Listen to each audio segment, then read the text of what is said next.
Ag Cócaireacht. Chuir siad iasc nó anmhíthe beaga bear os cionn an tine. Détí bia a Chócaireacht I bail chomá. Chuir siad creachna anmhí timpeall an fhadhb. Líonn siad an poll le huisce.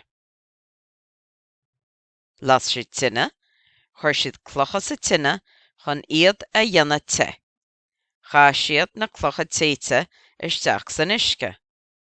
Rinne na clocha an tuisce te. Ghlaann siad amach boladh anmhí a mhara siad. Líonn siad é le feol, leibhne, phréomhacha agus cróna. Dúish siad an boladh le chéile le gach rud a choinneáil iste sa mbollag. Chuir siad isteach san uisce te é chun an bia a Chócaireacht.